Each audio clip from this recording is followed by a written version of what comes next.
Mr. Senate President, Majority Leader, dear colleagues. And before we start, may I congratulate also the Senate President for his speech yesterday. Akma talaga sa panahon. Thank you for reminding us to settle down. May we also remind you to settle down since you're still single. Pero mahirap yata yun, Minority Leader. Mahirap na masaya. Okay. Thank you, Mr. President. May I start by reading a verse from a prophet who is respected by Muslims, Christians, and Jews. Jeremiah said in Jeremiah 29:11, "For I know the plans I have for you, declares the Lord, plans to prosper you and not to harm you, plans to give you hope and a future." God talks about plans. Wala pong sino man sa atin ang magsasabi ng plans o plano na walang vision. Vision is contingent on actions.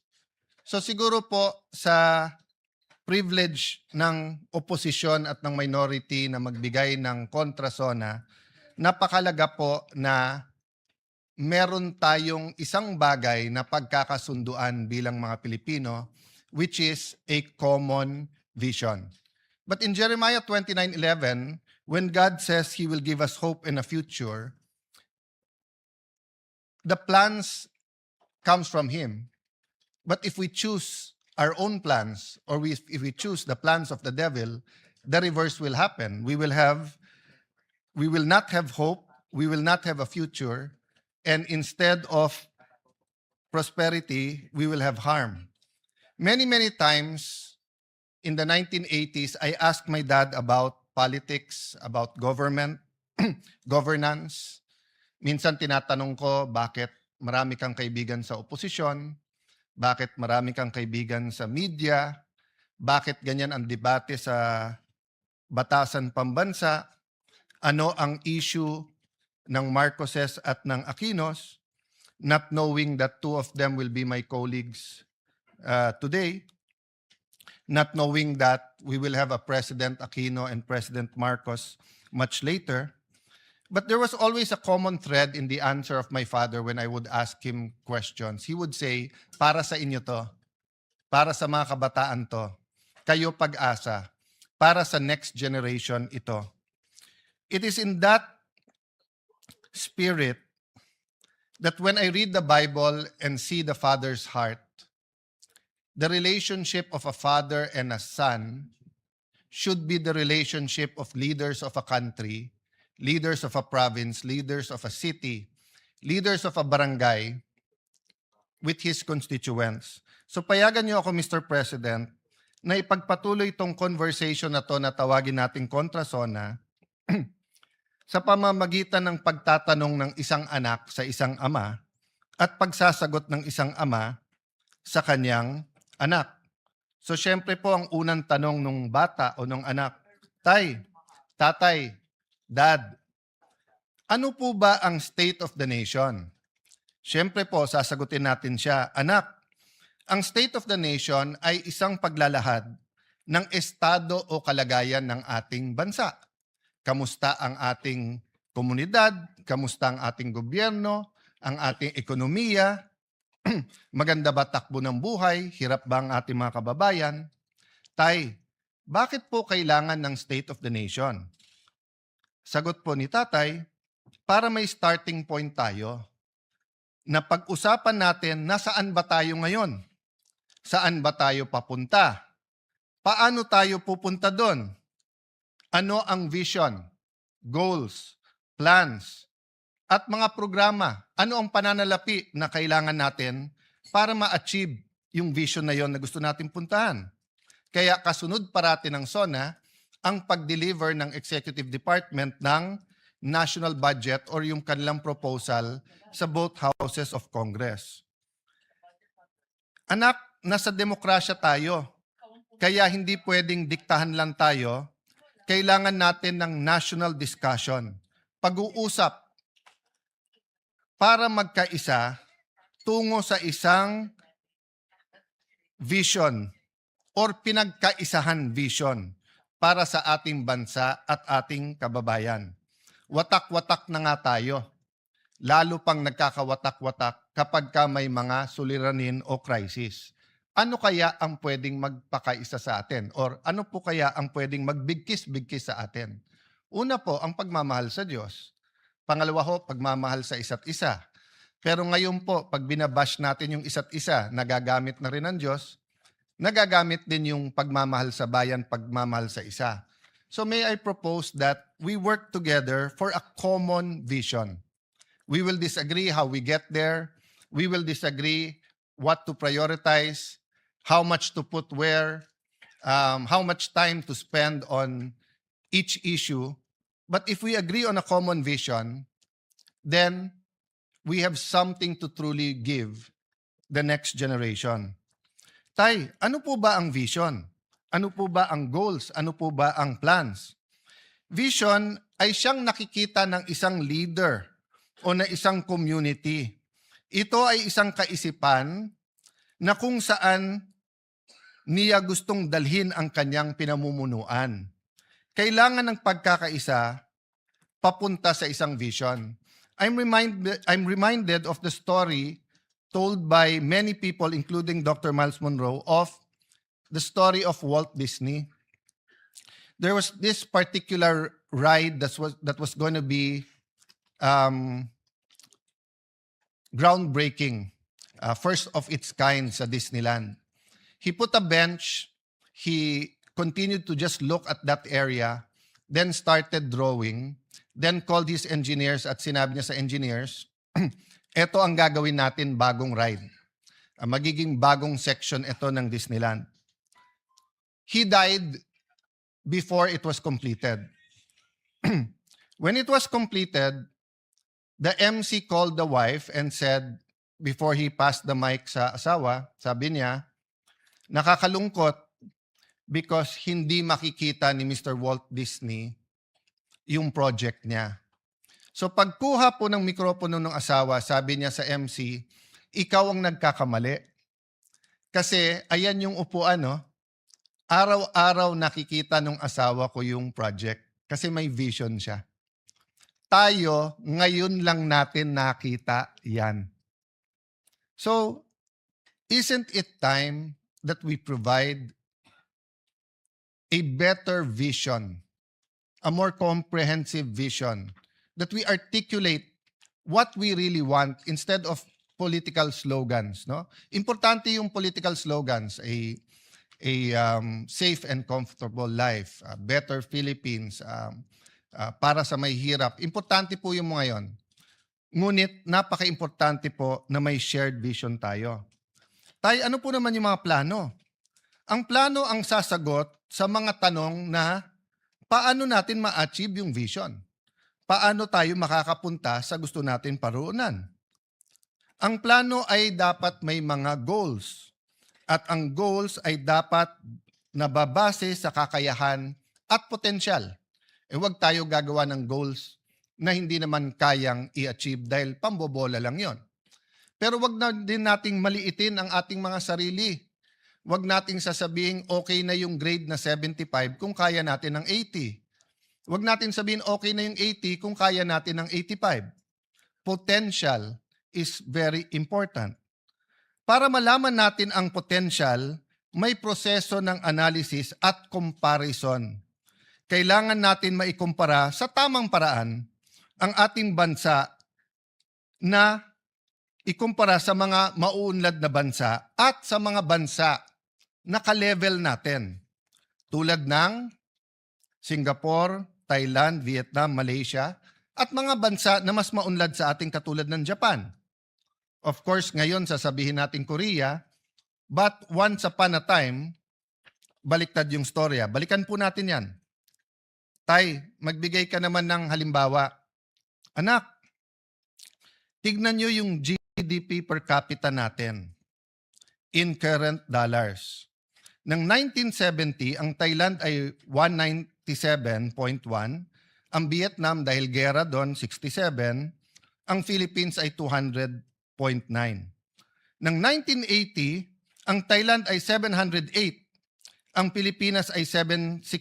Never mind Vietnam, they were still at war, it was 46. 1990, 1,559.1 ang Thailand, 803 na lang ang Pilipinas, dumoble na. Mula sa pantay lang ng 1970, in 20 years, doble na. In the year 2000, tumaas din tayo from 800 to 1,050.8, pero tumaas din ang Thailand ng 2006.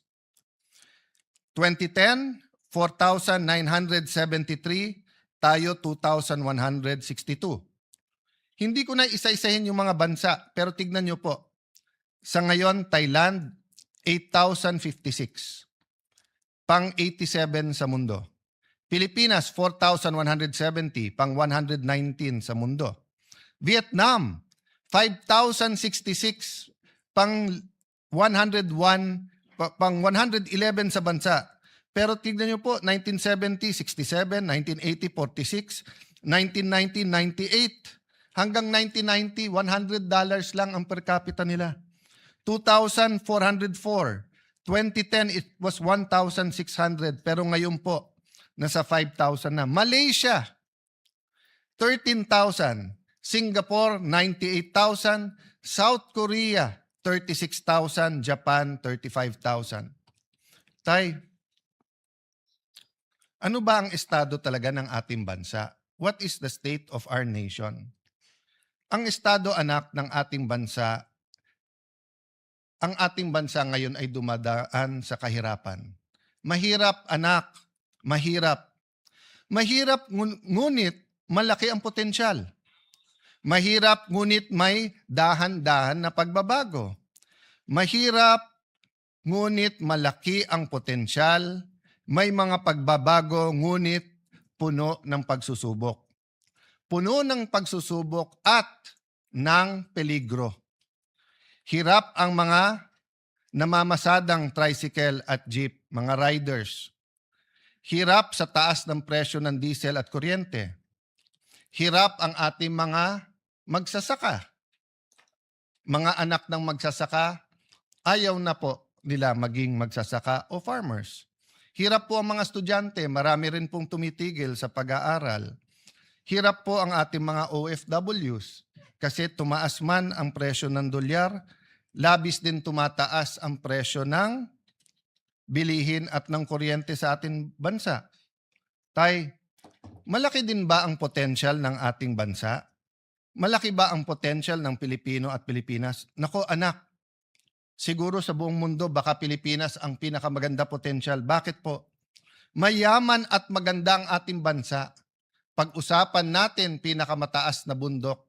Pag-usapan natin ang pinaka-humble na plains. Pag-usapan po natin ang dagat, ang ilog. Pag-usapan natin ang kahit anong mineral, ginto, pilak, nickel. Pag-usapan natin langis, natural oil. Meron po tayo. Pag-usapan naman natin ang Pilipino. Sabi nung iba, natural resources natin ang number one blessing ng Panginoon sa atin. Hindi po. Ang Pilipino ang number one blessing sa Pilipinas. Napaka-adaptable ng Pilipino. Dalin mo sa Middle East, dalin mo sa Ukraine, sa Europe, Southeast Asia, Africa. Tinitingala. Gawin mong nani o yaya, nagiging pangalawang nanay. Gawin mong aid sa dentistry, mas gusto pa siya kaso dun sa kanyang dentist. Yung mga nurse natin, lalong hinahanap kaso sa mga doktor. Yan ay sa Japan man, yan ay sa London or sa Amerika. Napakalaki ng potensyal ng mga Pilipino at napakagaling natin sumunod sa batas basta't tayo'y nasa abroad. Tay, ano po yung peligro? Anak, ang number one na tinuturo parati sa amin ay ang edukasyon ay ang great equalizer. Yung aking ang ama ang sabi sa amin, anak, lahat ng iiwan ko sa inyo, pwedeng mawala, pwedeng mawaldas, pwedeng nakawin, pero ang edukasyon na nakamtam mo, walang pwedeng magnakaw sa iyo yan. Pero bakit ko sinasabi may peligro? Unang-una po, yung sa problema ng pagkabansot or yung pong sinasabing stunting. sinasabi na hanggang 25% or 1/4 po ng Pilipino ay nasa endangered ng stunting. Naging bisita po ng Pilipinas ang Pangulo ng Singapore at naging privilege po ng Taguig na maging bisita dahil may proyekto po sa ospital ang kanilang isang foundation, ang Temasek, at napakaganda ng mga teknolohiya. Pero nagulat po kami sa speech ng Pangulo ng Singapore. Sabi niya, kasi ito'y isang finance person, magaling sa negosyo, magaling sa finance. Sabi niya, sa lahat ng nakita niya sa gobyerno, ang pinakamalaking return sa tao ng isang bansa ay yung first 1,000 days. Yung simula sa mabuntis hanggang 1,000 days nung bata, sapagkat pag siya'y nabansot at apektado ang kanyang mental and physical growth, apektado din po ang kanyang emotional growth, apektado ang kanyang health. So kahit anong scholarship, kahit anong gold card ng PhilHealth na ibigay mo sa bata na nabansot na, ay hindi mo na maibabalik. Hindi mo na yung stunting ay pwedeng maging irreversible. So yun po ang number 1. Kailangan nating pagtulong-tulungan yung peligro sa ating bansa yan. Can you imagine 1 out of 4 Filipinos who could be the best pilot, the best accountant, the best lawyer, who could be someone who discovers the cure for cancer, who could be the next Hollywood star, who could be the next tennis star after Alex, the next Carlos Yulo. Hindi niya makakamtan ang kanyang pangarap at kanyang potensyal. Bakit po? Dahil hindi kaya ng magulang niya, pero ang gobyerno bilang pangalawang magulang ay may ibang priorities. Siguro naman, Mr. President, dear colleagues, we will all agree. Stunting has to be a priority. We keep doing the same thing and expecting different results. Mali po yun. Mga suliranin sa ating education system. I recognize every single person, our Secretary of Education, Secretary Angara, our colleague Bam Aquino, every single person here, Ate Pia, Tess Daman, Joel Villanueva, lahat po. Siguro, isa-isahin ko lahat ng senador dito. Of course, committee chair din ng Education Committee who did a great job, si Senator Win Gatchalian. Lahat po tayo ay may contribution sa edukasyon. Pero ano sabi ng EDCOM? Yung K-12 na dapat 12 years, 7.5 years lang. So ang sinasabi natin sa buong mundo, K-12 kami. So akala nila 12 years ang education natin. Hindi po, 7.5 lang. So una ang forma, kaso sa substance. Sinasabi ko po to dahil peligro po to. Kahit anong pagbabago ng curriculum, kahit anong dagdag ng mga gadgets, kahit anong modern equipment, kahit anong taas ng sweldo ng ating mga teachers, kung punong-puno ang classroom at half day, at 7.5 years lang sila, para tayong K-8, kulang pa, bitin pa ng 0.5. Total outstanding debt out of now is 12.79 trillion at the end of 2022. The debt increased by 45% to 18.55 trillion as of the end of 2026. Bakit po ito peligro? Yes, numbers lang po yung utang at depende din po ang utang sa ratio niya sa GDP. Pero ang problema po, dahil sunod-sunod ang problema at mga problema, whether it's man-made or outside our control, since the pandemic in 2020 till now, nasa lugar na tayo kung saan hindi tayo basta't makautang. So yung ibang bansa, nung dumating yung Israeli, Iranian, US conflict, nakautang, nakagawa ng mga programa. Tayo, dahil nga sa laki ng utang, yung fiscal space kung pag-usapan, ay problematic na. Hirap din po ang ating mga magsasaka. Kanina lang po, yun po ang pinag-uusapan dito. Senator Pangilinan, Senator Loren, Senator Amy na may puso talaga sa agriculture. Kaya kung sino man ang magsasabi sa atin na okay naman ang takbo ng ating agriculture, let's agree to disagree. Kasi I think in the last 40 years, I'm not blaming only this administration, we haven't figured out how to really modernize, how to bring back the enthusiasm in agriculture, how to make it really a good business that people will go into farming. Actually, maraming mayaman na pumapasok sa farming. Pero yung mahirap na farmers, umaayaw sa farming. So isang problema talaga yung kapital. The share of agriculture, forestry, and fishing sector to the GDP steadily declined to its lowest point of only 7.9% in 2025. Agriculture's share in the total workforce has steadily declined 26.99% in 2016. 8 years lang po. In 2024, it was only 20.61% as the economy shifts towards services and industry. Maganda naman po ang services at saka industry. Pero nakita natin yung problema ng supply chain. Nakita po natin yan nung pandemic. Kailangan ng isang bansa na singyaman natin both sa lupa at sa forest, sa bundok at saka sa dagat. Kailangan we learn to be self-sustaining and produce our own food. Agricultural workers are also receiving the lowest wages among economic sector.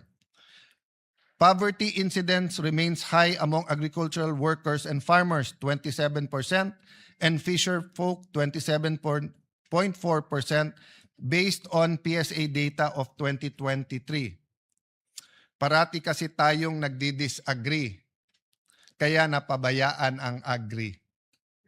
'Di ba? Marami po talagang magaling sa Pilipinas, 'di ba? We really disagree with many things. So, ang napabayaan yung agri. Mr. Senate President, do you agree? Mas mahirap ang maghanap ng trabaho, pero nahihirapan na po ngayon ang ating mga trabahador. Lahat po ng may trabaho, especially kung daily wage earners, hirap po talaga. Kasi we have a minimum wage, we do not have a living wage that the Constitution envisioned. The Constitution envisioned a living wage. What is a living wage? Sapat sa tirahan, whether yan ay rerentahan o huhulugan, sapat sa pagkain sa buong pamilya, 3 beses man lang sa isang araw at ang Pilipino ay mahilig magmerienda, sapat sa anak na gustong mag-aral, sapat sa panggastos sa medical. So, a simple life, but a living wage. Malayo po tayo sa living wage. Sa Amerika po, maraming silang sinasabing mahirap. Pero doon po, maging driver, maging waiter, maging security guard, nakakabili po ng bahay, nakakapag-aral, nakakabili po ng kotse. Ang taxi driver po sa Singapore, tanungin mo, saan nagbabakasyon? Bihira niya sasabihin ang minsan Thailand, minsan Japan, pero karaniwan sasabihin sa inyo, London, Germany. Ang ating pong mga taxi driver, hindi makapagbakasyon kasi isang kahig, isang tuka. Pero kung nahihirapan po yung mga may trabaho, nahihirapan po ang mga walang trabaho. Yung naghahanap pero walang mahanap na trabaho. Simula po, at least po yung mga kasing edad ko, kasama po ang Senate President, kasama po Senator JV, Senator Migs, Senator Cheese, si Senator Padilla ata, sing edad ko rin.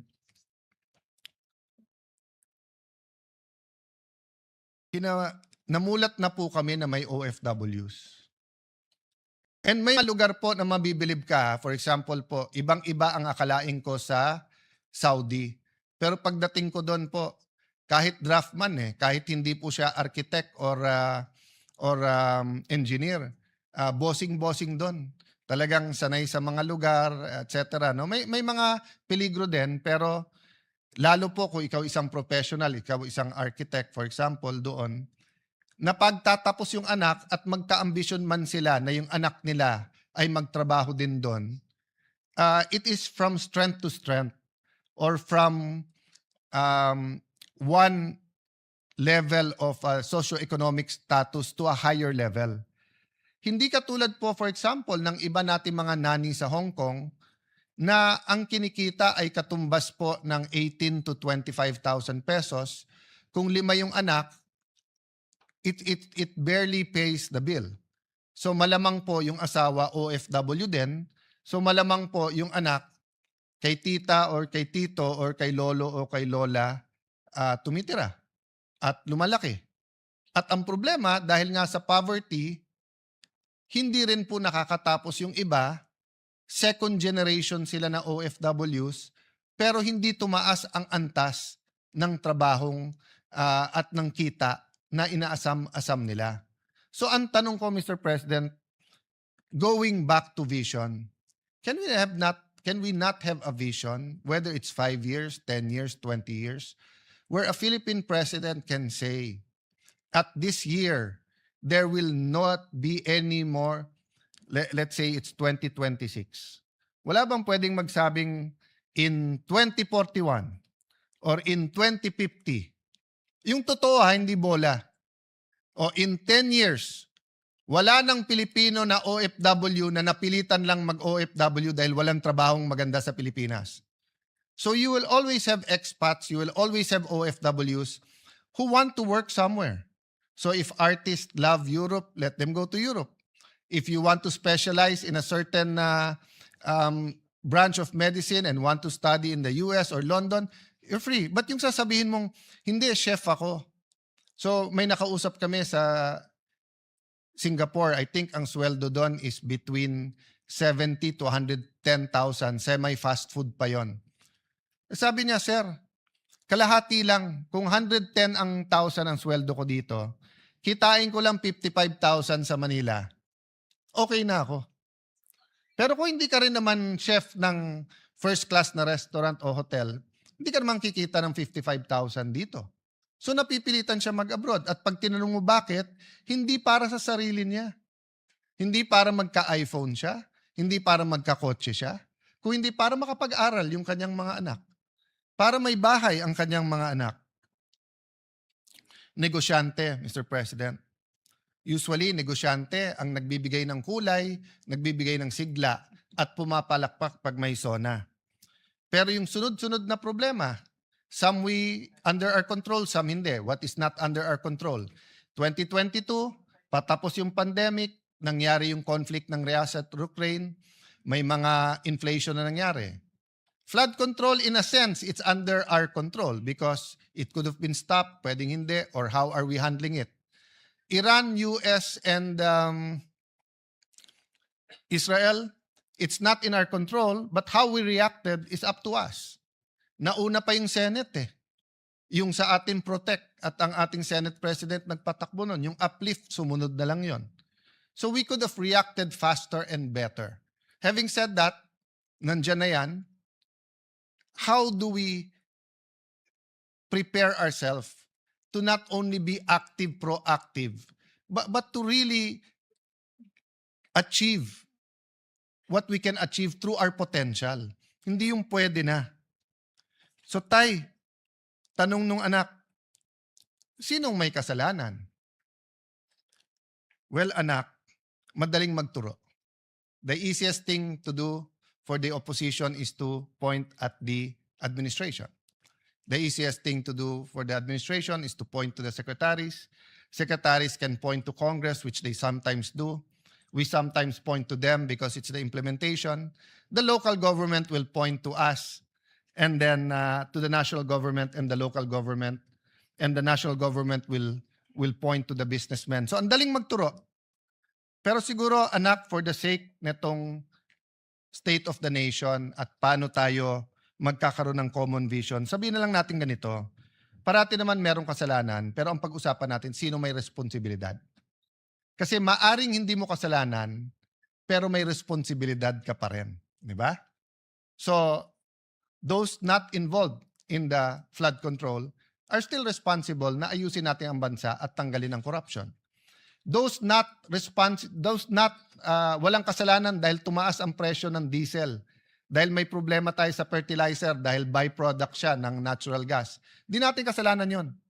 Pero may responsibilidad tayo sa mga jeepney drivers, taxi drivers. Sa ating small businesses, all around the world, same statistic, halos. Sabi po natin dito, and I think the Senate President cited this during his opening of the session yesterday, 99.63% of establishments are micro, small, and medium enterprise, contributing 66.97% to job generation and 40% to our GDP. Pero anong number one problema ng negosyo sa ating bansa?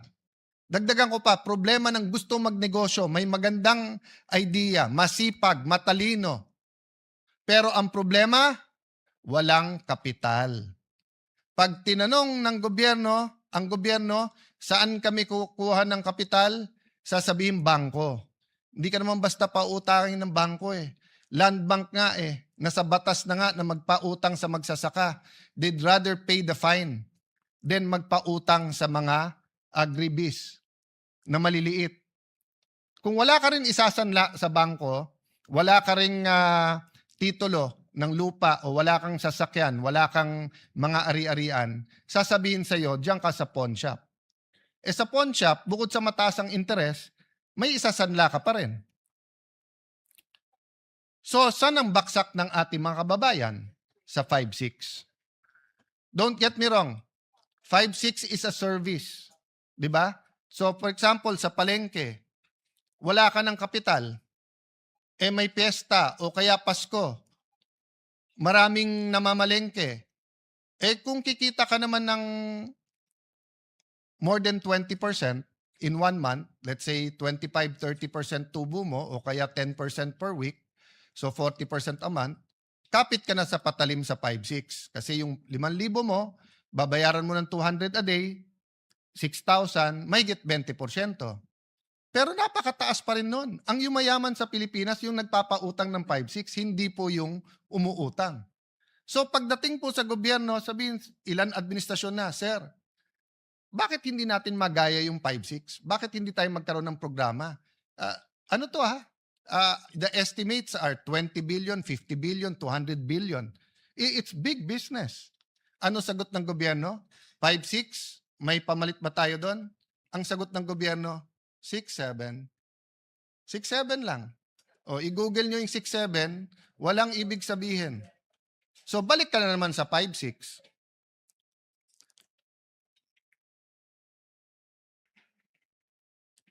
Children in conflict with the law. Yan ay isang debate.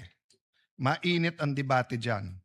Pero hindi ba mga kababayan, mga kapwa magulang, kung itong tatay na to ay sinasagot po ang tanong ng anak? Responsibilidad din yan ng magulang, ng teachers, ng simbahan, ng mga komunidad. Sabi nga po, di ba ni Hillary Clinton, it takes a village to raise a child. Yes, there is something that caused that child to become violent. Whether siya may mental disease or problem, whether siya na-depressed, whether siya ginamit ng mga kriminal, the point is, Mr. President, there is a blame, but there's also a responsibility. Pag ang isang lugar, whether sa US yan, whether sa Latin America, whether yan po ay sa Africa, whether sa Tondo, whether it's in any rough neighborhood, at sasabihin marami ng gangs yan, it is our joint responsibility. In the end, there is a specific blame, and there is a general responsibility. Habang usapan natin yan, mahabang usapan yan, Mr. President. But eventually, we do have to discuss it sincerely and very deeply. Tay, bakit mahirap ang ating estado? Ano ba ang pumipigil sa ating bansa? Well, may mga bagay nga na wala sa ating control, yung mga external. May mga bagay na nasa ating control. Pero may mga bagay din na ina-address natin directly, pero ang problema, kultura. For example, we have to address corruption. But we have to address the culture of corruption. Sasabihin natin, wag magnakaw sa flood control, pero ina-address ba natin ang pandaraya pag nangongopya sa exam? Ina-address ba natin yung simpleng pagsisinungaling sa araw-araw? Ina-address ba natin na sa bawat kailangan ng Pilipino, lisensya, business permit, real property tax, customs, ay may lagayan? So, the culture of corruption continues to lay hold. And as a Christian, I believe there's a spiritual aspect to that battle. There are spirits that control, di ba, that are principalities and authorities. Kaya sabi sa Bible, you have to bind, then you have to occupy. Hindi sapat na mawala yung iba't ibang scam. Kaya nga palaki ng palaki ang scam sa ating bansa.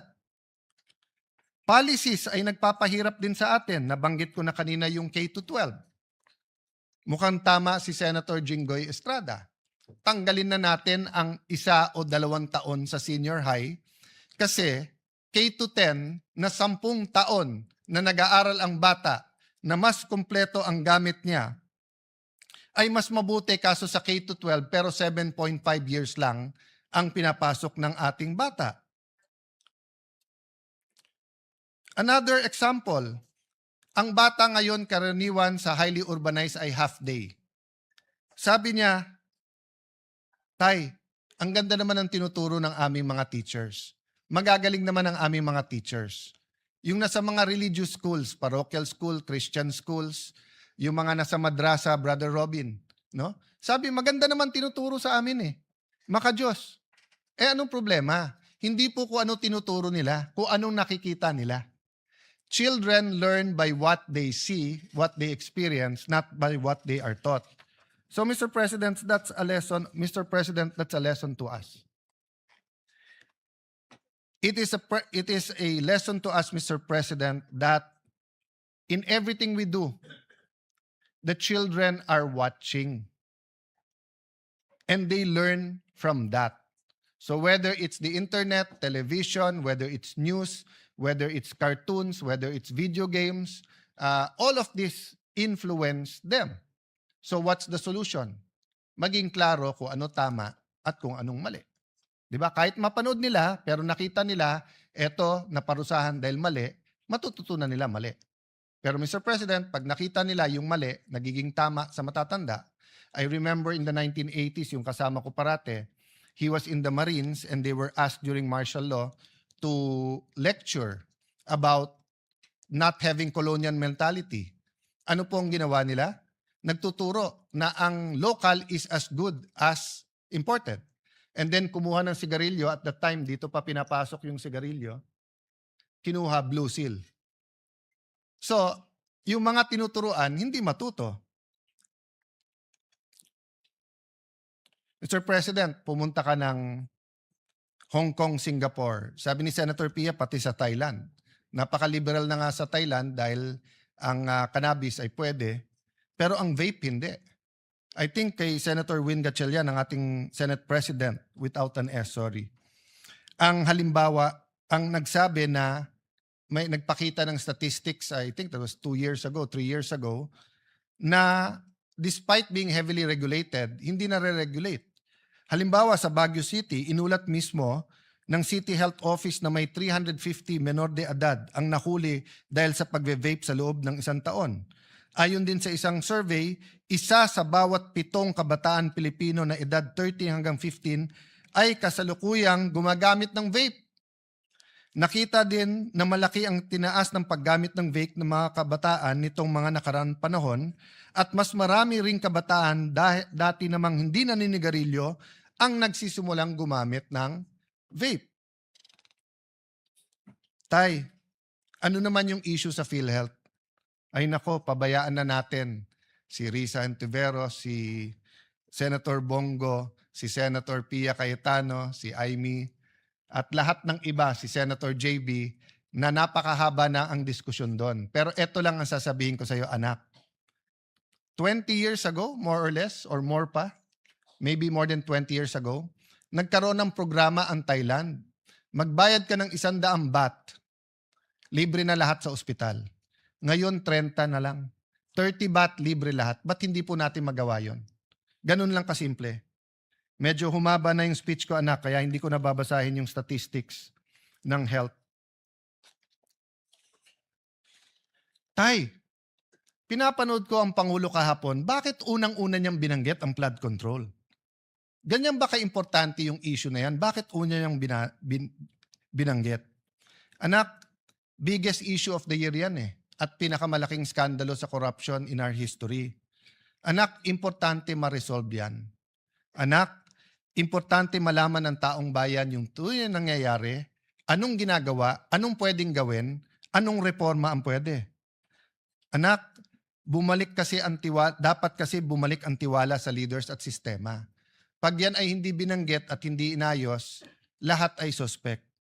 Anak, napaka-importante, madapa man ang isang bansa, ay siya'y bumangon. So, in other words, genuine reforms. Symbols matter, anak. Pag may mga skandalo na tumatama sa isang bansa, may isa o dalawa na bukod tangi dahil nagiging simbolo. Either simbolo kung paano ni-resolve ng isang bansa at paano niya nilampasan ang corruption, or simbolo kung paano nanatiling nakadapa ang bansa at hindi makatayo. So sana anak, we will find the strength and wisdom to conclude the investigations, to hold people accountable, but also to put the genuine reforms. Isang simpleng example lang, isang simpleng suggestion na binigay ko sa DPWH na 2 beses tinanggap ng secretary pero mukhang hindi ginawa. Ordinaryong cellphone, kunan lahat ng projects para makita kung may ghost o wala.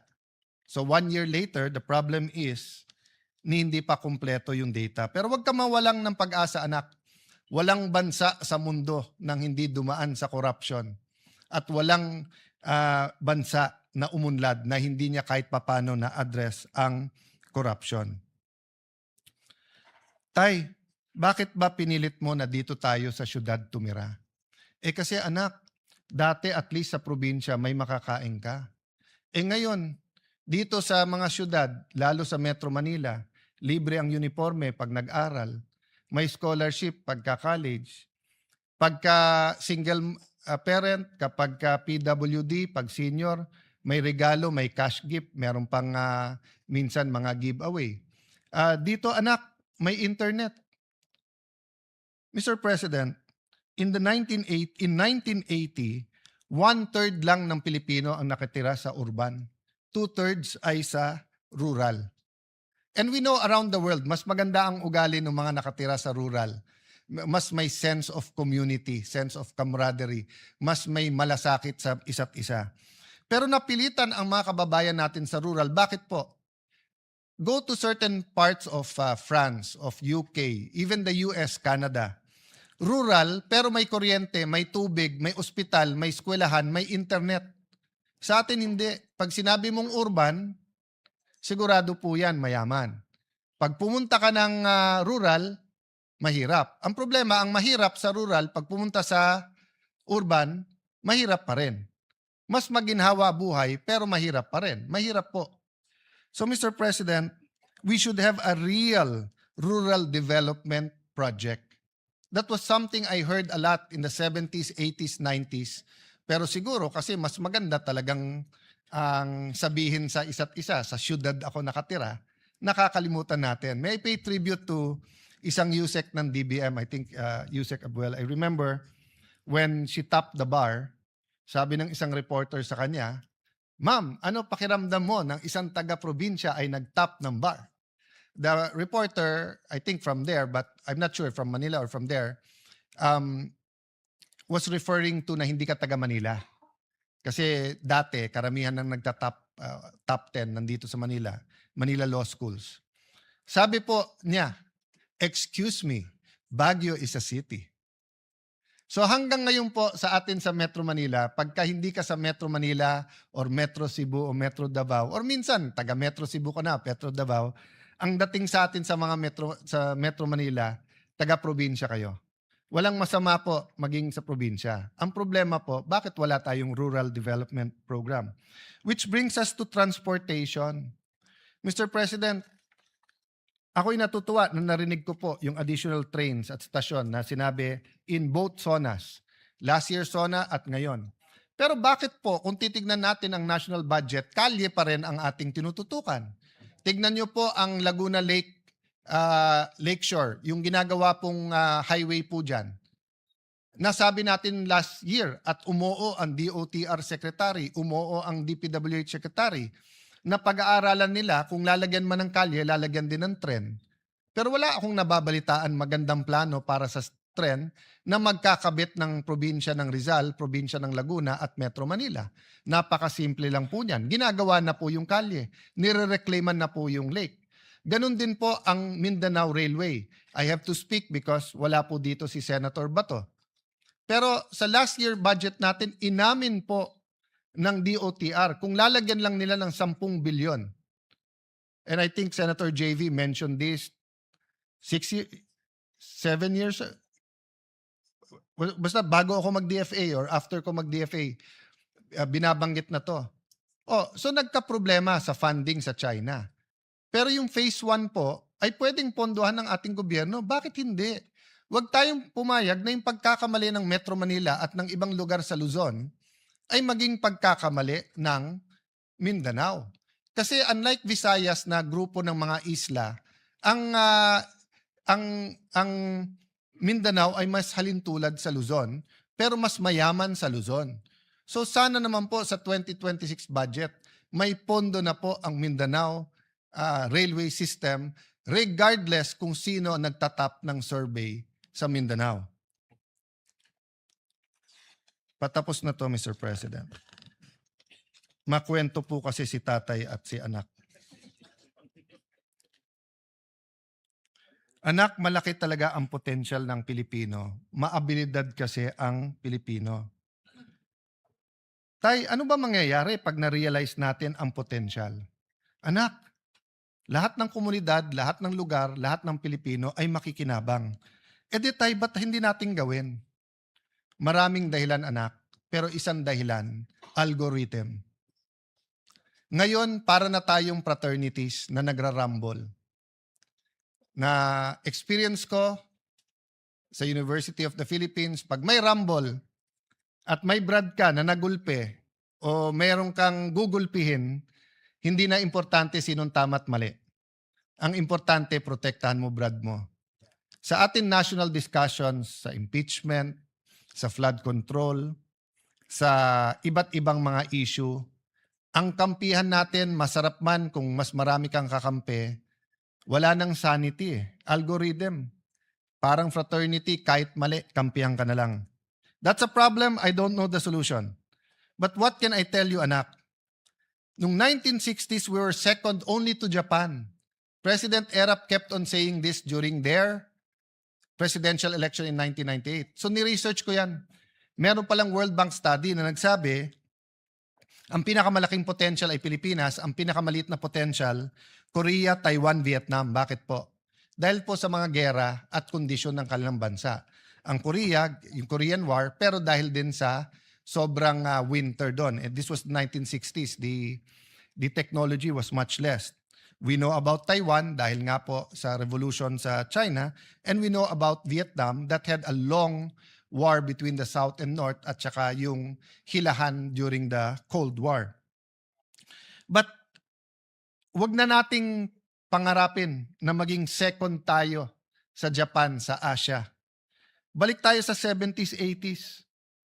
Vietnam, nasa ilalim natin. Thailand, kapantay natin. Mas moderno tayo sa Malaysia. Pero ngayon, sabihin nyo, whether infrastructure, whether tourism, whether manufacturing, kung ano-anong pag-usapan po natin, naiiwan na po tayo ng ating pong mga neighbor. So anak, we have to get our acts together. Anak, hindi ko na isa-isahin Malaysia, Thailand, Singapore, Vietnam. Kung may pera tayo, puntahan natin. Kung wala, i-internet mo na lang pero makikita mo yung ganda. Pero anak, pinakita ng tatay ko to sa akin. With your permission, Mr. President, can I show the picture of Singapore in the 1950s? In the 1950s po, Singapore was a fishing village. Maraming potential, maraming maganda, pero wala po kasi silang natural resources. Tapos may problema sila with Malaysia, may racial problems. In fact, maraming taga Davao ang meron pong nani na galing po sa Singapore. Pero ngayon po, ano na itsura ng Singapore? Next slide, please. Next slide, please. At kahit anong indicator po, human index indicators, health, education, quality of life, safety, kung hindi number 1, number 2 ang Singapore. So madalas sabihin ng aking ama sa akin, anak, isipin mo, 1 generation lang kaya yan. Kasi yung iba sinasabi, 100 years, 200 years. Hindi, 1 generation. But you know, my good friend and brother in Christ, Jeremiah Belica, who's here, the irony is we were in Singapore and we had a conference talking to Christians from all over the region, and pinakita niya tong picture na to or similar to this. Next slide, please. He showed this picture. Hindi niya ni-label nun, kaya hindi ko nakilala kaagad. And it wasn't so far ago. It was in 1996.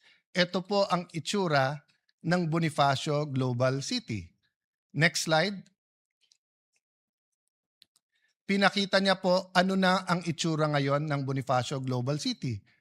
In 20 to 30 years po, not only did a city rise from 5 million a year in 2009 na budget sa scholarship, 1 billion na ngayon. From a few hundreds to a few thousand, more than 50,000 scholars, between 15,000 to 80,000 pesos. From Fort Bonifacio, catering to mostly Metro Manilan, richer cities yung nagtatrabaho dyan. In the last 10 years, napakaraming engineers, abogado, chef, na nag-graduate, mga professionals, dahil nga nag-rise up in less than 30 years. Next slide, please. President Pinoy saw the potential. So this is just a comparison. Next slide. Ilan administrasyon ang sinubukan ibenta yung part ng FTI? 2012 po to. Ano na itsura ngayon ng Arca South? I was there last Sunday sa Landers. Dinala ko yung anak ni ate at mga pamangking ko. Next slide, please. It's turning out to be, quite a beautiful development. At yung traditional barangays ng Senate, ang Signal Village, Marlica Village, ang Upper Bikutan, Western Bikutan, napakaraming residente ang naglalakad na dyan. So Mr. President, kaya po natin. I don't have time now and I don't have the pictures of how Cebu City, Mandaue, Davao City, Iloilo, Bacolod, your city, Mr. President, Valenzuela, Mandaluyong, Cagayan de Oro. I was thinking if I'm going to mention the city of Senator Jinggoy and Senator JV, but I will mention San Juan, no? But my point is, Mr. President, may pag-asa eh. Di mo kailangan maghintay na matagal. So nung bata ako, gusto ko na sabihin sa matatandang politiko, panay sabi nyo, para sa amin eh. Pero kayo lang yung mayaman eh. Di naman nagbabago. Kaya wag tayong magalit sa mga bata ngayon if they're demanding that when we said this is for you, they want to see faster results. At kaya, Mr. President. So in that sense, let me close, Mr. President, by saying, let's take a second look in having a new local government code, giving more decentralization. Actually, I will push the envelope dahil nakatingin sa akin si Robin Padilla na may kakampi siyang mabigat. Kakampi po niya si Dr. Jose Rizal na nagsabing federalismo ang dapat sa Pilipinas. So Mr. President, there are system changes that can help our country. But it won't happen kung may problema tayo sa demokrasya. Sabi ng Pangulo, I am president not only of my family, and it is worth yung palakpak na binigay sa kanya. But can we add, the president is also not only the president of the administration, he is also president of the opposition. And respectfully, I believe that Senator Bato is fleeing unjustly. because he cannot get justice. I believe Senator Jinggoy and Senator Marcoleta are political prisoners, and that if it wasn't weaponized, they will be able to at least go out on bail. So, Mr. President, these are things that we should talk about as a Senate. Beyond politics, beyond emotions. Sabihin nyo na mali ako, but should they be allowed to attend the impeachment? Sabihin nyo na mali ako, and they're not political prisoners, but are they getting the justice? Pantay-pantay ba ang hustisya o selective justice po tayo ngayon?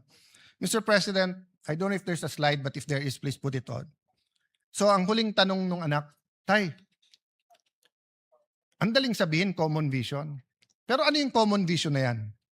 Actually, nasa preamble ng ating Constitution. And allow me to read it.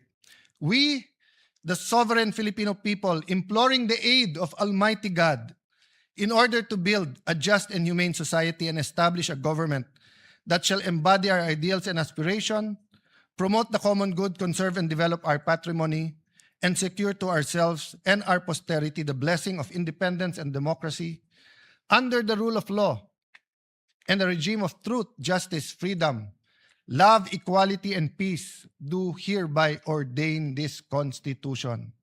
Anak, ito ang batas ng ating bansa. Pero may mas mataas na batas dito, ang batas ng Diyos. Anak, ang isang bansa na hindi niya kilala ang kanyang sarili, yung walang identity, walang mangyayari. So, Mr. President, let me put that forward. Whether as individuals, as a community, as a country, let me quote Dr. Miles Monroe, identity is important. Who am I? Second, what am I meant to do? A question of purpose. What is the purpose of the Philippine nation? And third, destiny. What am I meant to do? If we understand the preamble of the Constitution, we understand the law of God, we understand our destiny, purpose, and identity, we will be on our way. So let me close by telling our mga anak, manampalataya po tayo, anak. Let us believe, but let us act. Faith without action is dead. Sabi sa Jeremiah 29:11, for I know the plans I have for you, declares the Lord, plans to prosper you and not to harm you, plans to give you hope in a future. But it is followed by Jeremiah 29:12 and 13. Then you will call upon me and come to pray to me, and I will listen to you. You will seek me and find me, and you will seek me with all your heart. So that's my prayer today, Mr. President, that despite the toxic politics, despite our disagreements, let us all seek God and have faith that when we seek Him, we will find Him. And when we find Him, He will show us His plans, plans to prosper us and not to harm us, plans to give us hope in the future. Thank you, dear colleagues, for this opportunity. Maraming salamat, Minority Leader, and maraming salamat sa iyong mga obserbasyon. At sang-ayon po ako na isa sa pinakamabigat na problema ho natin ay yung stunting or malnutrition ng ating bansa. Kayo bilang member ng EDCOM at itong kinatawan rin ay isang member ng EDCOM, nakita ho natin na mabigat po ang problema ho natin sa malnutrition. At yan rin naman po ang tututukan ng Senado, higit sa lahat ng ating bagong finance share para malagyan po ng pondo yung first 100 days at yung laban ho natin sa malnutrition. So maraming salamat sa ating Minority Leader.